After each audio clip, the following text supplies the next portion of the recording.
अस्सलाम वालेकुम, तुसी वेख रहे हो पंजाबी न्यूज़ ते मैं तुहाडा होस्ट बाऊ सनफीदुर रहमान जाट। अज असी मौजूद हाँ NA 117 ते PP 131 दे पिंड बोहड़ू चैक नंबर 18 दे विच। अज असी इत्थे अहले देहात वालियां कोलों उन्हां दे मसले मसाइल पुछांगे ते जानन दी कोशिश करांगे कि उन्हां नूं इत्थे किहड़े-किहड़े मसले मसाइल जिहड़े दरपेश ने। जी वालेकुम सलाम जी। बाबा जी की हाल ने? ठीक ठाक अल्लाह दा करम। बाबा जी तुहाडे पिंड दा जिहड़ा असीं बाजार वेखण दे आ बड़ा खराब आ, इस तो इलावा होर की तुहाडे मसले मसाइल ने? और आ इत्थे थोलग लगण वाला आ उत्थों तुर के ते आ तोड़ी ते बाबा जी तुहाडे पिंड दे कौंसलर ने या किसी चेयरमैन ने MNA MP ने तुहाडे मसले हल नहीं करवाए? ना किसी ने नहीं कराए, इत्थे पैसे ही खाण वाले। ते वोट जो तुसीं दिंदे हो ते तुहाडे कोल आके ਉਹ अपना उदों तुसीं अपने मसले मसाइल नहीं दसदे ਜਦੋਂ वोट ਲੈਣ ਹੁੰਦੇ? हर गल ही दसी दी आ, सारी तकलीफ दसी दी आ, बस वोट ले ते सलाम अलैकुम। एक होर बजुर्ग ਸਾਡੇ ਨਾਲ ਮੌਜੂਦ ਨੇ, ਅਸੀਂ ਉਹਨਾਂ ਕੋਲ ਵੀ ਪੁੱਛਦੇ ਹਾਂ ਕਿ ਉਹਨਾਂ ਨੂੰ ਇੱਥੇ ਕੀ ਮਸਲੇ ਦਰਪੇਸ਼ ਨੇ। ਸਲਾਮ ਅਲੈਕੁਮ ਬਜ਼ੁਰਗੋ। वालेकुम सलाम जी। ਬਜ਼ੁਰਗੋ ਇਸ ਬਾਜ਼ਾਰ ਦੇ ਵਿੱਚ ਜਿਹੜੇ ਨੇ ਤੁਹਾਨੂੰ ਕੀ ਮਸਲੇ ਮਸਾਇਲ ਨੇ? बाजार च नहीं बल्कि साढ़े सारे पिंड च अद्धे तो घट सोलंग आ, साड़ी सड़क नहीं बनी। सलाम ਕੀ ਹਾਲ ਨੇ ਭਾਈਜਾਨ? ठीक है जी, अल्लाह का करम है। ਅੱਛਾ ਭਾਈਜਾਨ, ਇਹ ਤੁਹਾਡੇ ਪਿੰਡ ਦੇ ਜਿਹੜੇ ਮਸਲੇ ਮਸਾਇਲ ਨੇ ਕਦੋਂ ਤੋਂ ਨੇ ਤੇ ਕਿੰਨੀ ਦੇਰ ਤੋਂ ਤੁਸੀਂ ਇਹ ਬਰਦਾਸ਼ਤ ਕਰ ਰਹੇ ਹੋ? ये तकरीबन 20-25 साल तो मसले दरपेश ने सारे पिंड ਦੇ। ਸੀਲ ਸਾਂਗਲਾ ਦਾ ਪਿੰਡ ਹੈ, ਸਭ ਤੋਂ ਵੱਡਾ ਤੇ ਸਭ ਤੋਂ ਗੰਦਾ ਪਿੰਡ ਹੈ ਤੇ ਇਹਨੂੰ ਲਿਆਦਾ ਇਹਦੇ ਵਾਸਤੇ ਕੋਈ ਮਿਹਰਬਾਨੀ ਕਰੇ ਗਵਰਨਮੈਂਟ ਦੇ ਉੱਤੇ ਤੇ ਲਿਆਦਾ ਇਹਦੇ ਉੱਤੇ ਕੋਈ ਇਹਦੇ ਹਾਲਤ ਰਹਿਮ ਕਰੇ, ਇੱਥੋਂ ਦੇ ਲੋਕਾਂ ਦੇ ਉੱਤੇ ਤੈਨੂੰ ਕੋਈ ਪਾਣੀ ਦਾ, ਸੂਈ ਗੈਸ ਦਾ, ਸੀਵਰੇਜ ਦਾ ਇੰਤਜ਼ਾਮ ਕਰਕੇ ਦੇਵੇ। ਇਹ ਜਿਹੜਾ ਪਿਛਲਾ ਇਲੈਕਸ਼ਨ ਗੁਜ਼ਰਿਆ ਸੀ ਉਸ ਇਲੈਕਸ਼ਨ ਦੇ ਵਿੱਚ ਇਸ ਪਿੰਡ ਦੇ ਵਿੱਚੋਂ ਕਿਹੜੀ ਪਾਰਟੀ ਦੇ ਬੰਦੇ ਜਿੱਤੇ ਨੇ ਤੇ ਕੀ ਤੁਸੀਂ ਆਪਣੇ ਮਸਲੇ ਮਸਾਇਲ ਉਹਨਾਂ ਦੇ ਅੱਗੇ ਨਹੀਂ ਰੱਖੇ? ਅਸੀਂ ਮਸਲੇ ਤਾਂ ਹਰ ਵਾਰੀ ਰੱਖਦੇ ਆ। ਆਪਣਾ ਨੂਨ ਲੀਗ ਦੇ ਚੌਧਰੀ ਵਰਜੀਤ ਸਾਹਿਬ ਜੇ ਦਿਆ ਨੇ ਤਾਂ ਹੁਣ ਤੋਂ ਹੈ ਜਿਹੜੀ ਆ 5 ਸਾਲ ਹਕੂਮਤ ਜਾ ਰਹੀ ਹੈ, ਇਸ ਹਕੂਮਤ ਨੇ ਕਿਸੇ ਕਿਸਮ ਦਾ ਕੋਈ ਕੰਮ ਨਹੀਂ ਇਸ ਪਿੰਡ ਦੇ ਵਿੱਚ ਕੀਤਾ। ਪਿੰਡ ਦਿਨ ਬ ਦਿਨ ਖਰਾਬ ਹੀ ਹੋਣ ਦਿਆ, ਅੱਗੋਂ ਵਧਣ ਨਹੀਂ ਦਿਆ। ਸਾਡੇ ਨਾਲ ਹੋਰ ਵੀ ਨੌਜਵਾਨ ਮੌਜੂਦ ਨੇ, ਅਸੀਂ ਉਹਨਾਂ ਕੋਲ ਵੀ ਪੁੱਛਾਂਗੇ ਕਿ ਉਹਨਾਂ ਦੇ ਪਿੰਡ ਦੇ ਵਿੱਚ ਕੀ ਮਸਲੇ ਮਸਾਇਲ। ਸਲਾਮ ਅਲੈਕੁਮ ਜੀ। ਵਾਲੇਕੁਮ ਸਲਾਮ ਜੀ। ਭਾਈਜਾਨ ਕੀ ਹਾਲ ਨੇ? ਅਲਹਮਦੁਲਿਲਾ ਜੀ, ਸ਼ੁਕਰ ਅੱਲਾਹ ਦਾ। ਅੱਛਾ ਭਾਈਜਾਨ, ਤੁਹਾਡੇ ਪਿੰਡ ਦੇ ਕੀ ਮਸਲੇ ਮਸਾਇਲ ਨੇ ਤੇ ਕਦੋਂ ਤੇ ਤੁਹਾਨੂੰ ਜਿਹੜੇ ਮਸਲੇ ਜਿਹੜੇ ਨੇ ਦਰਪੇਸ਼ ਨੇ ਤੇ ਕੀ ਮੁੰਤਖਬ ਜਿਹੜੇ ਬਲਦਿਆਤੀ ਨੁਮਾਇੰਦੇ ਨੇ, ਕੌਂਸਲਰ ਜਾਂ ਚੇਅਰਮੈਨ ਜਾਂ MNA MPA, ਉਹ ਇਹਨਾਂ ਨੇ ਆਪਣੇ ਤੁਹਾਡੇ ਮਸਲੇ ਹੱਲ ਕਿੰਨੇ ਕੁ ਕਰਵਾਏ ਨੇ ਤੇ ਕਿੰਨੇ ਜਿਹੜੇ ਤੁਹਾਡੇ ਮਸਲੇ ਮਸਾਇਲ ਬਾਕੀ ਨੇ? ਆ ਵੇਖ ਲਓ ਜੀ, ਮਸਲਿਆਂ ਦਾ ਹੱਲ ਤੁਹਾਡੇ ਸਾਹਮਣੇ ਹੀ ਆ। ਬਾਜ਼ਾਰਾਂ ਦਾ ਹਾਲ ਵੇਖ ਲਓ, ਸਹੀ ਆ। ਗੈਸ ਦੇ ਪੈਪ ਨੇ, ਉਹ ਪੈਪ ਵਿਛਾਏ ਨੇ 40-40 50-50 ਹਜ਼ਾਰ ਰੁਪਈਆ ਲੈ ਕੇ ਤੇ ਲਾਉਣ ਡੇ ਨੇ ਮੀਟਰ। ਮਾੜੇ ਬੰਦਿਆਂ ਦਾ ਕੋਈ ਮੀਟਰ ਨਹੀਂ ਲੱਗ ਰਿਹਾ। ਮਾੜੇ ਬੰਦਿਆਂ ਦੇ ਜਿਹੜੇ ਬਾਜ਼ਾਰ ਆ ਉਹ ਉਸ ਤਰ੍ਹਾਂ ਹੀ ਨੇ। ਨਾ ਕੋਈ ਜਿਹੜੇ ਇੱਥੇ ਆਉਂਦੇ ਨੇ ਲੈਣ ਵੋਟ, ਉਹ ਵੋਟ ਲੈ ਕੇ ਜਾ ਕੇ ਇਸਲਾਮਾਬਾਦ ਬਹਿ ਜਾਂਦੇ ਨੇ ਸਕੂਨ ਨਾਲ। ਪਿੰਡ ਚੋਂ ਕੌਂਸਲਰ ਜਾਂ ਚੇਅਰਮੈਨ ਜਾਂ ਵਾਈਸ ਚੇਅਰਮੈਨ ਮੁੰਤਖਬ ਹੋਏ ਨੇ, ਕੀ ਉਹ ਵੀ ਪਿੰਡ ਦੇ ਕੋਈ ਕੰਮ ਨਹੀਂ ਕਰਵਾਉਂਦੇ? ਉਹ ਕਹਿੰਦੇ ਜੀ ਸਾਡੇ ਵਸ ਵਿੱਚ ਹੀ ਕੁਛ ਨਹੀਂ ਆ, ਸਾਨੂੰ ਮਿਲਿਆ ਕੁਛ ਨਹੀਂ। ਇਹਨੇ ਵੋਟ ਲੈ ਕੇ ਜਾ ਕੇ ਸਕੂਨ ਨਾਲ ਘਰਾਂ 'ਚ ਬਹਿ ਜਾਂਦੇ ਆ। ਆਹ ਪੁਲੀ ਬਣਾਈ ਆ ਸਾਡੇ ਚਾਚੇ ਹੁਣਾਂ ਨੇ ਇੱਥੇ ਆਪਣੀ ਮਦਦ ਆਪ ਦੇ ਤਹਿਤ ਬਣਾਈ ਆ। ਆ ਭਰਤੀ ਬਸ ਸੋਲੰਗ ਪਾਇਆ, ਚਾਚੇ ਹੁਣਾਂ ਨੇ ਆਪਣੀ ਮਦਦ ਆਪ ਦੇ ਤਹਿਤ ਪਾਇਆ। ਆ ਮਿੱਟੀ ਜਿਹੜੀ ਪਾਉਣ ਡੇ ਬਾਜ਼ਾਰਾਂ ਵਿੱਚ, ਅਸੀਂ ਆਪਣੀ ਮਦਦ ਆਪ ਦੇ ਤਹਿਤ ਹੀ ਪਾਉਣ ਡੇ। ਕੋਈ ਇੱਥੇ ਨੁਮਾਇੰਦਾ ਨਹੀਂ ਆਉਂਦਾ, ਕੋਈ ਐਸੇ ਸਿਆਸਤਦਾਨ ਨਹੀਂ ਆਉਂਦਾ। ਉਦੋਂ ਹੀ ਆਉਂਦੇ ਜਦੋਂ 4 ਦਿਨ ਵੋਟ ਲੈਣ ਆਉਂਦੇ ਬਸ। ਇੱਕ ਹੋਰ ਨੌਜਵਾਨ ਸਾਡੇ ਨਾਲ ਮੌਜੂਦ ਨੇ, ਅਸੀਂ ਉਹਨਾਂ ਕੋਲ ਪੁੱਛਾਂਗੇ ਕਿ ਉਹਨਾਂ ਨੂੰ ਕਿਹੜੇ-ਕਿਹੜੇ ਇੱਥੇ ਮਸਲੇ ਦਰਪੇਸ਼ ਨੇ। अस्सलाम वालेकुम जी। वालेकुम अस्सलाम जी भाईजान। ਭਾਈਜਾਨ ਕੀ ਹਾਲ ਨੇ? ਠੀਕ ਹੋ? ठीक ठाक अल्लाह दा लख शुक्र। ਅੱਛਾ ਭਾਈਜਾਨ, ਤੁਹਾਡੇ ਪਿੰਡ ਦੇ ਵਿੱਚ ਕਿਹੜੇ-ਕਿਹੜੇ ਮਸਲੇ ਮਸਾਇਲ ਨੇ ਤੇ ਕਦੋਂ ਦੇ ਮਸਲੇ ਨੇ ਤੇ ਹੱਲ ਕਿਉਂ ਨਹੀਂ ਹੋ ਪਾ ਰਹੇ? ਇਹ ਆ ਕਿ ਭਾਈ ਇਹ ਸਿਆਸਤਦਾਨ ਜੋ ਕੁਝ ਕਰ ਰਹੇ ਨੇ ਸਾਨੂੰ ਤਾਂ ਕੁਛ ਨਹੀਂ ਗਾ ਦੇ ਰਹੇ, ਨਾ ਕੋਈ ਗੱਲ, ਨਾ ਕੋਈ ਬਾਤ, ਨਾ ਕੋਈ ਸੋਲੰਗ, ਨਾ ਕੋਈ ਵਹਿਣੀ, ਨਾ ਕੋਈ ਲੈਣਾ ਨਾ ਦੇਣਾ। ਅਜੇ ਗੈਸ ਦਿੱਤੀ ਹੈ ਤੇ ਉਹ ਵੀ ਜਿਹੜਾ ਕੋਈ 40,000 50,000 ਦਾ ਤੇ ਉਹ ਲਵਾ ਲੇ। ਜਿਨ੍ਹਾਂ ਦੇ ਡਿਮਾਂਡ ਨੋਟਸ ਉੱਥੇ ਬੈਂਕ 'ਚ ਤਰੇ ਪਏ ਨੇ ਉਹਨਾਂ ਦਾ ਵੀ ਕੋਈ ਸੀ ਨਹੀਂ ਗਾ, ਕੋਈ ਗੱਲ ਨਹੀਂ, ਕੋਈ ਬਾਤ ਨਹੀਂ। ਤੇ ਸਾਨੂੰ ਤੇ ਇੱਥੇ ਕੋਈ ਨਹੀਂ ਗਾ ਸੁੱਖ ਦੇ ਰਹੇ। ਛੋਟੇ-ਛੋਟੇ ਤੁਸੀਂ ਮਸਲੇ ਦੱਸ ਰਹੇ ਹੋ ਨਾਲੀਆਂ ਸੋਲੰਗਾਂ ਦੇ, ਇਹ ਤੇ ਤੁਹਾਡੇ ਆਪਣੇ ਪਿੰਡ ਦੇ ਜਿਹੜੇ ਕੌਂਸਲਰ ਤੇ ਚੇਅਰਮੈਨ ਨੇ ਉਹਨਾਂ ਦੇ ਹੱਲ ਕਰਨ ਵਾਲੇ ਨੇ। ਕੀ ਕਦੀ ਤੁਹਾਡੇ ਪਿੰਡ ਦੇ ਬੰਦੇ ਜਿਹੜੇ ਇਕੱਠੇ ਹੋ ਕੇ ਉਹਨਾਂ ਕੋਲ ਨਹੀਂ ਗਏ? ਜਾਣ ਉਹਨਾਂ ਨੂੰ ਉਹ ਅੱਗੇ ਇੱਕ ਵਾਰੀ ਉਹਨਾਂ ਨੇ ਪੁਲੀਆਂ ਜੀਆਂ ਬਣਾਤੀਆਂ ਜੀ। ਅਸੀਂ ਪੁਲੀਆਂ ਤੇ ਸਾਡੇ ਕੋਲ ਠੇਕਾ ਆਇਆ, ਪੁਲੀਆਂ ਕੋ 4-5 ਬਣਾਈਆਂ ਇੱਥੇ, ਕੋਈ ਗੱਲਬਾਤ ਨਹੀਂ। ਆਹ ਪੁਲੀ ਸਾਡੇ ਬਾਜ਼ਾਰ ਦੀ ਟੁੱਟੀ ਸੀ, ਆਪ ਸਾਰਿਆਂ ਨੇ ਰਲ ਕੇ ਪੈਸੇ ਪਾ ਕੇ ਪੁਲੀ ਬਣਾਈ। ਇੱਕ ਹੋਰ ਨੌਜਵਾਨ ਸਾਡੇ ਨਾਲ ਮੌਜੂਦ ਆ, ਅਸੀਂ ਉਹਨਾਂ ਕੋਲ ਜਾਣਨ ਦੀ ਕੋਸ਼ਿਸ਼ ਕਰਾਂਗੇ ਕਿ ਉਹਨਾਂ ਦੇ ਪਿੰਡ ਦੇ ਵਿੱਚ ਕਿਹੜੇ-ਕਿਹੜੇ ਮਸਲੇ ਮਸਾਇਲ ਨੇ। ਸਲਾਮ ਅਲੈਕੁਮ ਜੀ। ਵਾਲੇਕੁਮ ਅਸਲਾਮ। ਅੱਛਾ ਜੀ ਭਾਈਜਾਨ, ਇਹ ਦੱਸੋ ਕਿ ਤੁਹਾਡੇ ਪਿੰਡ ਦੇ ਵਿੱਚ ਕਿਹੜੇ-ਕਿਹੜੇ ਮਸਲੇ ਮਸਾਇਲ ਨੇ? ਸਾਡੇ ਪਿੰਡ ਦੇ ਵਿੱਚ ਸਭ ਤੋਂ ਵੱਡਾ ਮਸਲਾ ਤੇ ਪਾਣੀ ਦਾ ਹੈ। ਜਿਹੜਾ ਪਾਣੀ ਅਸੀਂ ਨਾ 2-3 ਕਿਲੋਮੀਟਰ ਸਫ਼ਰ ਦੂਰ ਕਰਕੇ ਅਸੀਂ ਉੱਥੋਂ ਪਾਣੀ ਲਿਆਉਂਦੇ ਹਾਂ। ਸੜਕ ਸਾਡੀ ਬਿਲਕੁਲ ਟੁੱਟੀ ਹੋਈ ਆ ਤੇ ਮੋਟਰਸਾਈਕਲਾਂ ਜਿਹੜੀਆਂ ਨੇ ਨਾ ਉਹ ਅਸੀਂ ਰੋਜ਼ ਮਿਸਤਰੀਆਂ ਕੋਲ ਹੀ ਖਿਲਾਰ ਛੱਡਦੇ ਹਾਂ।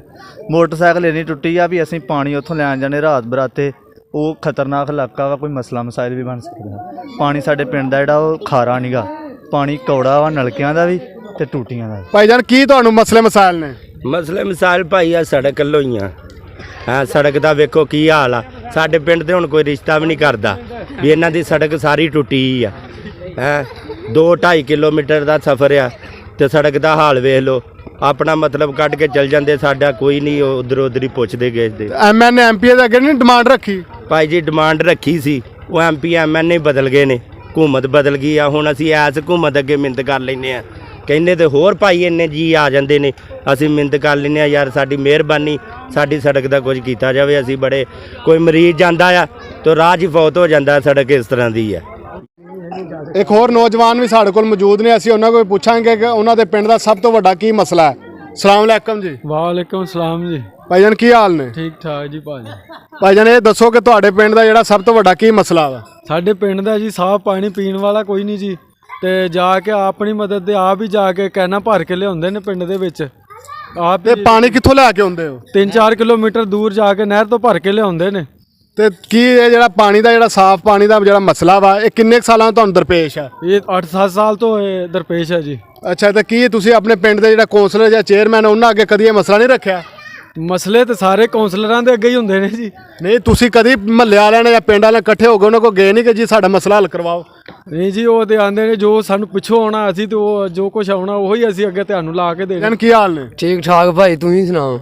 ਭਾਈਜਾਨ ਕੀ ਤੁਹਾਡੇ ਪਿੰਡ ਦੇ ਮਸਲੇ ਮਸਾਇਲ ਨੇ? ਭਾਜੀ ਮਸਲੇ ਮਸਾਇਲ ਤੇ ਸਾਡੇ ਬਹੁਤ ਨੇ ਭਾਜੀ, ਤੁਹਾਨੂੰ ਥੋੜੇ ਜਿਹੇ ਅਸੀਂ ਦੱਸ ਦਿੰਨੇ ਆ। ਇਸ ਬੰਨੇ ਸਾਡਾ ਸਰਕਾਰੀ ਹਸਪਤਾਲ ਆ ਤੇ ਬਾਜ਼ਾਰ ਦਾ ਸਾਡੇ ਦਾ ਹਾਲ ਵੇਖ ਲਓ। ਮਰੀਜ਼ ਲਿਆਉਣੇ ਖੜਨੇ ਸਾਨੂੰ ਬਹੁਤ ਤੰਗੀ ਆ। ਇੱਧਰ ਕੂੜਾ ਜੇ ਸਾਡਾ ਅਸੀਂ ਜੱਟਾਂ ਜ਼ਿਮੀਂਦਾਰਾਂ ਨਾਲ ਸਾਡੀ ਲੜਾਈ ਰਹਿੰਦੀ ਜੇ। 24 ਘੰਟੇ ਸਾਡੇ ਗੱਲ ਪੈਂਦੇ, ਅਸੀਂ ਕੂੜਾ ਇੱਥੇ ਪੈਲੀਆਂ ਉਹਨਾਂ ਦੇ ਸੁੱਟਦੇ ਆ। ਤੁਹਾਡੀ ਮਿਹਰਬਾਨੀ, ਅਸੀਂ ਤੁਹਾਡੇ ਅੱਗੇ ਹੱਥ ਜੋੜ ਦਿਆਂਗੇ ਭਾਜੀ, ਸਾਡੇ ਵਾਸਤੇ ਇੱਥੇ ਕੋਈ ਨਾ ਕੂੜਾ ਸੁੱਟਣ ਵਾਲਾ ਕੋਈ ਇੰਤਜ਼ਾਮ ਬਣ ਜੇ। ਕੋਈ ਇੱਧਰੋਂ ਹਸਪਤਾਲ ਆਉਣ ਜਾਣ ਵਾਲਾ ਬਾਜ਼ਾਰ ਸਾਡਾ ਸਹੀ ਹੋ ਜੇ, ਕੋਈ ਸੋਲੰਗ ਲੱਗ ਜੇ। ਆ ਗਾਰਾ ਬਾਜ਼ਾਰਾਂ ਦੇ ਵਿੱਚ ਗੋਡੇ ਗੋਡੇ ਆ, ਅਸੀਂ ਜਦੋਂ ਲੰਘਦੇ ਅਸੀਂ ਐਡੇ ਤੰਗ ਵਾਂਗ, ਤੁਹਾਨੂੰ ਅਸੀਂ ਕੀ ਦੱਸੀਏ ਜੀ। ਇੱਕ ਜ਼ਿਮੀਂਦਾਰ ਸਾਡੇ ਨਾਲ ਮੌਜੂਦ ਹੈ, ਅਸੀਂ ਉਹਨਾਂ ਕੋਲ ਪੁੱਛਾਂਗੇ ਕਿ ਉਹਨਾਂ ਨੂੰ ਜਿਹੜਾ ਵਾ ਕੀ ਤੰਗੀ ਤੇ ਕੀ ਪਰੇਸ਼ਾਨੀ ਦਾ ਸਾਹਮਣਾ ਵਾ। ਸਲਾਮ ਅਲੈਕਮ ਜੀ। ਵਾਲੇਕੁਮ ਸਲਾਮ ਜੀ। ਬਜ਼ੁਰਗੋ ਇਹ ਦੱਸੋ ਕਿ ਕੀ ਤੁਹਾਨੂੰ ਮਸਲੇ ਮਸਾਇਲ ਨੇ? ਜਨਾਬ ਸਾਡਾ ਨੁਕਸਾਨ ਬਹੁਤ ਕਰਨੇ, ਮੈਂ ਘਰੋਂ ਘਰੀ ਜਾ ਕੇ ਵੀ ਆਖਿਆ ਤਾਂ ਵੀ ਨਹੀਂ ਹਟਦੇ ਸੁੱਟਣਾ ਕੂੜਾ। ਅੱਛਾ, ਕੀ ਕੂੜਾ ਸੁੱਟਣ ਦੀ ਵਜ੍ਹਾ ਤੁਹਾਡਾ ਨੁਕਸਾਨ ਹੁੰਦਾ ਵਾ? ਹਾਂਜੀ ਕੂੜਾ ਸੁੱਟਿਆ ਵਿੱਚ ਮੇਰਾ ਨੁਕਸਾਨ, ਕਣਕਾਂ ਥੱਲੇ ਲਈ ਜਾਣ ਦੇ, ਨਾ ਝੋਨਾ ਛੱਡਦੇ ਨਾ ਕਣਕ ਛੱਡਦੇ ਆ। ਘਰੋਂ ਘਰੀ ਮੈਂ ਜਾ ਕੇ ਸਾਰਿਆਂ ਬੰਦਿਆਂ ਨੂੰ ਕਿਹਾ ਵਾ ਜਾ ਕੇ ਬੰਦਿਆਂ ਨੂੰ ਸਾਬਤ ਕਰ ਲਓ, ਨਹੀਂ ਕਹਿੰਦੇ ਸਰਗੀ ਦਾ। ਤੇ ਕੀ ਤੁਸੀਂ ਆਪਣਾ ਹਕੂਮਤ ਨੂੰ ਜਾਂ ਐਮਐਨਏ ਐਮਪੀਆਂ ਨੂੰ ਜਾਂ ਚੇਅਰਮੈਨ ਕੌਂਸਲਰਾਂ ਨੂੰ ਨਹੀਂ ਆਖਿਆ ਕਿ ਕੂੜਾ ਸੁੱਟਣ ਵਾਸਤੇ ਕੋਈ ਲਿਆਦਾ ਜਗ੍ਹਾ ਦਿਓ? ਮੈਂਬਰ ਜਿੰਨੇ ਪਿੰਡ ਵਾਲੇ ਮੈਂ ਜਾ ਕੇ ਆਖਿਆ, ਕਿਸੇ ਨੇ ਸਾਹਮਣੇ ਨਹੀਂ ਕੀਤਾ, ਕੋਈ ਅਸਰ ਹੀ ਨਹੀਂ ਕਰਦਾ, ਨਿਆਣਿਆਂ ਨੂੰ ਘਲਾਉਂਦੇ ਆ। ਇਸ ਟਾਈਮ ਸਾਡੇ ਨਾਲ ਮੌਜੂਦ ਨੇ ਬੋੜੂ ਚੱਕ ਨੰਬਰ 18 ਦੇ ਜਨਰਲ ਕੌਂਸਲਰ ਬਾਬਾ ਅਬਦੁਲ ਹਮੀਦ ਸਾਹਿਬ। ਅਸੀਂ ਉਹਨਾਂ ਕੋਲ ਵੀ ਪੁੱਛਾਂਗੇ ਕਿ ਉਹਨਾਂ ਨੇ ਆਪਣੇ ਪੂਰੇ ਟਨੋਰ ਦੇ ਵਿੱਚ ਬੋੜੂ ਚੱਕ ਨੰਬਰ 18 ਦੇ ਵਿੱਚ ਕਿੰਨੇ ਕੁ ਕੰਮ ਕਰਵਾਏ ਨੇ ਤੇ ਉਹਨਾਂ ਦੇ ਕਿਹੜੇ ਕੰਮ ਬਾਕੀ ਨੇ ਤੇ ਉਹਨਾਂ ਨੂੰ ਕਿੰਨੇ ਕੁ ਫੰਡ ਮਿਲੇ ਨੇ। ਸਲਾਮ ਅਲੈਕਮ ਜੀ। ਵਾਲੇਕੁਮ ਸਲਾਮ। ਬਾਬਾ ਜੀ ਕੀ ਹਾਲ ਨੇ? ਅੱਲਾ ਦੀ ਖੈਰ ਬਿਹਤਰ। ਅੱਛਾ ਬਾਬਾ ਜੀ, ਸਾਨੂੰ ਇਹ ਗੱਲ ਦੱਸੋ ਕਿ ਤੁਸੀਂ ਆਪਣਾ ਪਿੰਡ ਦੇ ਮੁੰਤਖਬ ਕੌਂਸਲਰ ਹੋ ਤੇ ਇਹ ਪਿਛਲੇ ਜਿਹੜੇ 4.5 ਸਾਲਾਂ ਦੇ ਵਿੱਚ ਤੁਸੀਂ ਆਪਣੇ ਪਿੰਡ ਦੇ ਵਿੱਚ ਕਿਹੜਾ ਕੰਮ ਕਰਵਾਇਆ ਵਾ? ਅਸੀਂ ਜੀ ਕੋਈ ਵੀ ਨਹੀਂ ਕਰਾਇਆ, ਸਾਨੂੰ ਪੈਸਾ ਹੀ ਕੋਈ ਨਹੀਂ ਮਿਲਿਆ। ਐਵੇਂ 8-10 ਪੁਲੀਆਂ ਬਣਾਈਆਂ ਬਸ।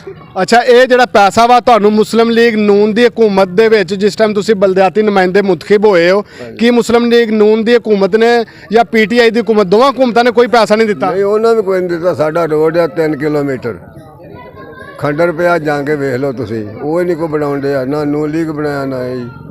ਤੇ ਬਾਬਾ ਜੀ ਇਹ ਜਿਹੜਾ ਆਪਣਾ ਤੁਹਾਡੇ ਪਿੰਡ ਦੇ ਜਿਹੜੇ ਨਾਲੀਆਂ ਸੋਲੰਗਾਂ ਦੇ ਜੇ ਮਸਲੇ ਮਸਾਇਲ ਨੇ, ਇਹ ਤੇ ਚਲੋ ਯੂਨੀਅਨ ਕੌਂਸਲ ਦੀ ਹੱਦ ਤੱਕ ਤੁਸੀਂ ਆਪਣਾ ਜਿਹੜਾ ਹੱਲ ਕਰਵਾ ਸਕਦੇ ਸੀ, ਇਹ ਕੀ ਵਜ੍ਹਾ, ਇਹ ਕਿਉਂ ਨਹੀਂ ਤੁਸੀਂ ਆਪਣਾ ਕਰਵਾਉਣ ਦੇ ਵਿੱਚ ਕਾਮਯਾਬ ਹੋਏ? ਉਹ ਸਾਡਾ ਸੈਕਟਰੀ ਬਹੁਤ ਕਾਮਯਾਬ ਹੈ, ਉਹ ਪੈਸੇ ਨਹੀਂ ਦਿੰਦਾ ਕਿ ਉਹਨੂੰ ਨੂਨ ਲੀਗ ਦਾ। ਅੱਛਾ, ਮਤਲਬ ਕਿ ਨੂਨ ਲੀਗ ਦੀ ਵਜ੍ਹਾ ਤੋਂ ਜਿਹੜਾ ਵਾ ਕਿ ਤੁਹਾਡੇ ਪਿੰਡ ਦੇ ਵਿੱਚ ਕੰਮ ਨਹੀਂ ਹੋ ਸਕੇ? ਹਾਂਜੀ, ਨਹੀਂ ਹੋ ਸਕੇ। ਅੱਛਾ, ਦੂਸਰਾ ਸਾਨੂੰ ਇਹ ਦੱਸੋ ਕਿ ਚਲੋ ਤੁਸੀਂ ਨੂਨ ਲੀਗ ਦੀ ਗੱਲ ਕੀਤੀ ਹੈ, ਉਹਨਾਂ ਦੀ ਹਕੂਮਤ ਖਤਮ ਹੋਈ ਨੂੰ ਤਾਂ ਤਕਰੀਬਨ 3.5 ਸਾਲ ਹੋ ਗਏ ਨੇ। 3.5 ਸਾਲਾਂ ਵਿੱਚ ਤੁਹਾਡੀ ਆਪਣੀ ਪਾਰਟੀ ਪੀਟੀਆਈ ਦੀ ਹਕੂਮਤ ਆ, ਤੇ ਕੀ ਉਹਨਾਂ ਨੇ ਵੀ ਤੁਹਾਨੂੰ ਕੋਈ ਫੰਡ ਨਹੀਂ ਦਿੱਤਾ? ਨਹੀਂ, ਕੋਈ ਫੰਡ ਨਹੀਂ ਦਿੱਤਾ। ਕੀ ਵਜ੍ਹਾ ਵਾ? ਬਸ ਅੱਲਾ ਜਾਣੇ। ਸਾਨੂੰ ਤਾਂ ਉਹ ਜਿਹੜਾ ਨਾ ਸੈਕਟਰੀ ਸਾਹਿਬ ਉਹ ਆ ਗਏ ਨੇ ਨੂਨ ਲੀਗ ਦੇ, ਉਹ ਹੀ ਨਹੀਂ ਸਾਨੂੰ ਸੱਦ-ਪੱਤ ਆਉਣ ਦਿੰਦੇ। ਤੁਹਾਡੇ ਨਾਲ ਜਿਹੜੇ ਪਿੰਡ ਨੇ, ਉਹਨਾਂ ਪਿੰਡਾਂ ਦੇ ਵਿੱਚ ਜਿਹੜਾ ਕੌਂਸਲਰਾਂ ਨੇ ਤੇ ਚੇਅਰਮੈਨਾਂ ਨੇ ਤੇ ਬੜੇ ਕੰਮ ਕਰਵਾਏ ਨੇ। ਕਈਆਂ ਪਿੰਡਾਂ ਦੇ ਵਿੱਚ ਪੀਸੀ ਪਵਾਈਆਂ ਨੇ, ਨਾਲੀਆਂ ਸੋਲੰਗ ਬਣਵਾਏ ਨੇ। ਤੁਹਾਡੇ ਜਿਹੜੀ ਯੂਨੀਅਨ ਕੌਂਸਲ ਆ, ਇਹਦੇ ਵਿੱਚ ਕੀ ਵਜ੍ਹਾ ਵਾ ਕਿ ਆਪਣਾ ਵਾਈਸ ਚੇਅਰਮੈਨ ਵੀ ਜਿਹੜੇ ਨੇ ਉਹ ਵੀ ਤੁਹਾਡੇ ਪਿੰਡ ਦੇ ਨੇ ਤੇ ਕੌਂਸਲਰ ਵੀ ਤੁਸੀਂ ਪਿੰਡ ਦੇ ਹੋ, ਕੀ ਵਜ੍ਹਾ ਕਿ ਤੁਸੀਂ ਉਹਨਾਂ ਕੋਲੋਂ ਕਿਉਂ ਕੰਮ ਨਹੀਂ ਲੈ ਸਕੇ? ਕੰਮ ਅਸੀਂ ਜਦੋਂ ਜਾਂਦੇ ਹੁੰਦੇ ਪੈਸੇ ਕੋਈ ਨਹੀਂ ਆਏ ਤੇ ਇਹ ਤਾਂ ਬਿਲਕੁਲ ਪੱਕੀ ਗੱਲ ਹੈ ਨਾ ਵੀ ਪੈਸਾ ਕੋਈ ਨਹੀਂ ਆਇਆ ਤਾਂ ਕੀ ਕਰੀਏ ਕੀ। ਇਹ ਸ਼ਬਾਜ਼ ਸ਼ਰੀਫ ਦੀ ਜਦੋਂ ਗਵਰਨਮੈਂਟ ਸੀ, ਸ਼ਬਾਜ਼ ਸ਼ਰੀਫ ਵਜ਼ੀਰ ਆਲਾ ਸੀ, ਉਦੋਂ ਤਾਂ ਉਹਨੇ ਫੰਡ ਦਿੱਤੇ ਸੀ, ਉਹ ਫੰਡ ਕਿੱਥੇ ਗਏ ਫਿਰ? ਉਦੋਂ ਜੀ ਜਿਹੜੇ ਫੰਡ ਸੀ ਇੱਥੇ ਸੋਲਗ ਲੱਗਾ ਉਹਨਾਂ ਵਕਤਾਂ 'ਚ, ਅਸੀਂ ਪਹਿਲਾਂ ਨਿਊ ਲੀਗ ਦੇ ਸਾਂ, ਅੱਛਾ, ਉਦੋਂ ਫੰਡ ਲੱਗਾ ਇੱਥੇ ਕਰੋੜ ਰੁਪਈਆ ਸੋਲਗ ਲੱਗਾ ਹਰ ਬਾਜ਼ਾਰ 'ਚ। ਇਹ ਤਾਂ ਸੋਲਗ ਖਰਾਬ ਹੋਏ ਨੇ ਆ ਗੈਸ ਦਾ ਕਰਕੇ, ਠੀਕ ਹੈ। ਆ ਪੁੱਟੇ ਪੱਟੇ ਗਏ, ਹੁਣ ਵੇਖੋ ਕੀ ਹਾਲਾਤ ਆ। ਅੱਛਾ, ਹੁਣ ਤੁਸੀਂ ਇਹ ਦੱਸੋ ਕਿ ਜਿਹੜਾ ਤੁਸੀਂ ਸਮਝਦੇ ਹੋ ਕਿ ਤੁਸੀਂ ਹੁਣ ਕੋਈ ਕੰਮ ਨਹੀਂ ਕਰਵਾਇਆ 4 ਸਾਲਾਂ ਦੇ ਵਿੱਚ, ਤੁਸੀਂ ਸਮਝਦੇ ਹੋ ਕਿ ਤੁਹਾਨੂੰ ਪਿੰਡ ਵਾਲੇ ਦੁਬਾਰਾ ਵੋਟ ਪਾਉਣਗੇ? ਨਹੀਂ, ਸਾਨੂੰ ਕਿਸੇ ਦੇਣੇ, ਸਾਨੂੰ ਤਾਂ ਸਾਡੇ ਨਵਾਂ ਨਹੀਂ ਮੰਨਣ ਡਈਆਂ ਤੇ ਫਿਰ ਅਗਰ ਤੁਹਾਨੂੰ ਵੋਟ ਨਹੀਂ ਮਿਲਣਗੇ ਤੇ ਇਹਦਾ ਮਤਲਬ ਹੈ ਕਿ ਫਿਰ ਤੁਹਾਡੇ ਪਿੰਡ ਦੇ ਜਿਹੜੇ ਕੰਮ ਨੇ ਜਾਂ ਮਸਲੇ ਮਸਾਇਲ ਨੇ ਉਹ ਤੇ ਫਿਰ ਦੁਬਾਰਾ ਨਹੀਂ ਹੱਲ ਹੋਣਗੇ। ਨਹੀਂ ਹੱਲ ਹੋਣਗੇ, ਕੋਈ ਅੱਲਾ ਸਬਬ ਲਾਵੇਗਾ ਇਹਨਾਂ, ਕੋਈ ਚੱਕਰ ਖੇਡਾਂਗੇ ਜੇ ਸ਼ਾਇਦ ਜੇ। ਤੁਸੀਂ ਨਾਲ ਇਹ ਵੀ ਦੱਸਿਆ ਕਿ ਤੁਹਾਡੀ ਜਮਾਤ ਜਿਹੜੀ ਪੀਟੀਆਈ ਹੈ, ਮੌਜੂਦਾ ਗਵਰਨਮੈਂਟ ਆ ਪੀਟੀਆਈ ਦੀ, ਤੇ ਕੀ ਤੁਸੀਂ ਮੁਤਲਕਾ ਆਪਣੇ ਟਿਕਟ ਹੋਲਡਰ ਚੌਧਰੀ ਬਲਾਲ ਵਿਰਕ ਜਾਂ ਚੌਧਰੀ ਤਾਰਕ ਸਈਦ ਘੁੰਮਣ ਉਹਨਾਂ ਅੱਗੇ ਡਿਮਾਂਡ ਨਹੀਂ ਰੱਖੀ ਕਿ ਸਾਨੂੰ ਫੰਡ ਜਾਰੀ ਕੀਤੇ ਜਾਣ ਤਾਂ ਕਿ ਅਸੀਂ ਪਿੰਡਾਂ ਦੇ ਮਸਲੇ ਮਸਾਇਲ ਹੱਲ ਕਰਵਾਈਏ, ਆਉਣ ਵਾਲੇ ਬਲਦਿਆਤੀ ਇਲੈਕਸ਼ਨ ਦੇ ਵਿੱਚ ਵੀ ਸਾਨੂੰ ਲੋਕ ਵੋਟ ਦੇਣ? ਉਹ ਜਿਹੜਾ ਬਲਾਲ ਵਿਰਕ ਸਾਹਿਬ, ਉਹ ਇੱਥੇ ਇੱਕ ਵਾਰ ਵੋਟ ਲੈਣ ਆਏ ਨੇ, ਸਿਰਫ ਇੱਕ ਵਾਰ ਮੁੜ ਕੇ ਉਹ ਆਏ ਨਹੀਂ, ਆਉਂਦੇ ਜਾਂਦੇ ਫਿਰ ਰਾਬਤਾ ਕਾਇਮ, ਉਹਨਾਂ ਕੋਲ 3-4 ਦਫਾ ਗਏ, ਉਹ ਜਾਂਦੇ ਬਸ ਅਗਲੇ ਮਹੀਨੇ ਇਨਸ਼ਾਅੱਲਾ ਬਣਾ। ਤਾਰਕ ਸਈਦ ਘੁੰਮਣ ਸਾਹਿਬ ਉਹ ਵੀ ਇਹੋ ਹੀ ਦੋ ਵਾਅਦਾ ਹੀ ਕਰਦੇ ਨੇ। ਤੇ ਤਾਰਕ ਸਈਦ ਘੁੰਮਣ ਵੀ ਪਿੰਡ ਨਹੀਂ ਹੁੰਦਾ? ਮੇਰੇ ਹਾਲਾ ਦੋਸਤ ਵੀ ਨੇ ਉਹ, ਲੇਕਿਨ ਆਏ ਨਹੀਂ। ਅੱਛਾ ਜੀ, ਇਹੋ ਵਾਅਦਾ ਹੀ ਕਰਦੇ ਸੀ। ਜੀ ਤੁਸੀਂ ਸੁਣੇ ਲੋਕਾਂ ਦੇ ਮਸਲੇ ਮਸਾਇਲ ਤੇ ਉਹਨਾਂ ਦੀਆਂ ਗੱਲਾਂ ਬਾਤਾਂ। ਉਹਨਾਂ ਦਾ ਇਹ ਆਖਣਾ ਸੀ ਕਿ ਜਿਹੜਾ ਸਾਡੇ ਪਿੰਡ ਦੇ ਵਿੱਚ ਬਹੁਤ ਜ਼ਿਆਦਾ ਮਸਲੇ ਮਸਾਇਲ ਨੇ, ਮੌਜੂਦਾ ਬਲਦਿਆਤੀ ਨੁਮਾਇੰਦੇ ਤੇ ਪੀਟੀਆਈ ਦੇ ਟਿਕਟ ਹੋਲਡਰ, ਨੂਨ ਲੀਗ ਦੇ ਐਮਪੀਏ ਐਮਐਨਏ, ਉਹ ਇਹਨਾਂ ਦੇ ਪਿੰਡ ਦੇ ਕੋਈ ਮਸਲੇ ਮਸਾਇਲ ਹੱਲ ਕਰਾਉਣ ਦੇ ਵਿੱਚ ਨਾਕਾਮ ਰਹੇ ਨੇ। ਪਿੰਡ ਵਾਲਿਆਂ ਨੇ ਹਕੂਮਤ ਦੇ ਵਕਤ ਅੱਗੇ ਅਪੀਲ ਕੀਤੀ ਹੈ ਕਿ ਸਾਡੇ ਜਿਹੜੇ ਮਸਲੇ ਮਸਾਇਲ ਤਰਜੀਹ ਬੁਨਿਆਦਾਂ ਤੇ ਹੱਲ ਕਰਵਾਏ ਜਾਣ ਤਾਂ ਕਿ ਉਹਨਾਂ ਦੀ ਪਰੇਸ਼ਾਨੀਆਂ ਖਤਮ ਹੋ ਸਕਣ। ਇਹਦੇ ਨਾਲ ਹੀ ਬਾਊ ਸਨਫੀਦੁਰ ਰਹਿਮਾਨ ਜਾਟ ਨੂੰ ਨਵੀਂ ਆਉਣ ਵਾਲੀ ਵੀਡੀਓ ਤੱਕ ਇਜਾਜ਼ਤ ਦਿਓ। ਅਗਰ ਤੇ ਤੁਹਾਨੂੰ ਸਾਡੀ ਵੀਡੀਓ ਪਸੰਦ ਆਈ ਹੈ ਤੇ ਸਾਡੇ ਚੈਨਲ ਪੰਜਾਬੀ ਨਿਊਜ਼ ਨੂੰ ਲਾਈਕ ਕਰੋ ਤੇ ਸਬਸਕ੍ਰਾਈਬ ਕਰੋ ਤੇ ਬੈਲ ਆਈਕਨ ਦੇ ਉੱਤੇ ਪ੍ਰੈਸ ਕਰਨਾ ਨਾ ਭੁੱਲਿਓ ਤਾਂ ਕਿ ਸਾਡੀ ਕੋਈ ਵੀ ਨਵੀਂ ਆਉਣ ਵਾਲੀ ਵੀਡੀਓ ਤੁਹਾਡੇ ਤੱਕ ਸਭ ਤੋਂ ਪਹਿਲੇ ਪਹੁੰਚੇ।